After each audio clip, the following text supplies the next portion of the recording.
As the cost of living continues to rise, Kenyans are embracing alternatives to help them make savings wherever they can. Our reporter Hibaq Said explored the options in energy that could save you on cooking fuel costs, lighting and transport. By the end of February this year, 3.1 million Kenyans were living in abject poverty and in need of food assistance.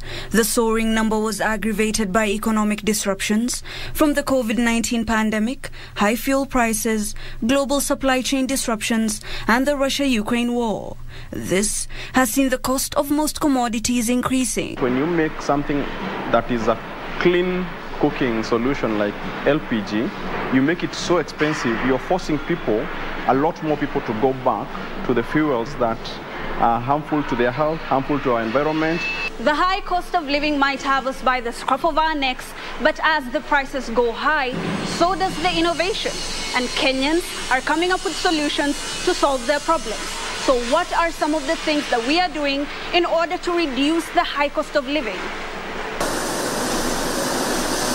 This has seen some embracing what has in recent years been termed archaic cooking fuels, such as firewood and charcoal. But even for them, there are jikos that could help them reduce the volume of charcoal or firewood by half. Someone who uses a gunia of charcoal, who's been using a gunia of charcoal in a month, that same gunia of charcoal can take them for two months. We are here to help people improve on the technologies that they are using for their cooking that are cleaner, are safer, and more economical. Kelvin Wambugu, the key accounts manager at Burn Manufacturing, says on average the company sells 50,000 jikos monthly, but the number has been increasing after the cost of cooking gas and kerosene went up. A lot of them are allowing you to pay in installments, sometimes up to 12 months installment without any interest on the product. For motorists, the 5 shilling hike in fuel prices in March and a further 9 shillings raise in April pushed prices to record highs, has seen some abandoning their vehicles in favor of the cheaper public transport. And the uncertainty around the availability of fuel, the amount of interest around what we are doing has definitely accelerated. Such motorists are now a target of firms offering hybrid options or advocating for electric vehicles to help save on monthly fuel and maintenance costs, since electric vehicles use less power per kilometer. On average, Basigo CEO Jit Bacharya says switching to electric mobility has immense benefits that could translate to 5-fold saving shillings per kilometer. The operating cost of an electric bus is far lower than if you're powering that off a fossil fuel like diesel. And for the matatu, an 800 shillings save per round trip, an amount that could be used by Kenyans to mitigate the high cost of living. If you are asking us, the matatu industry, we prefer the electric one. It's more better.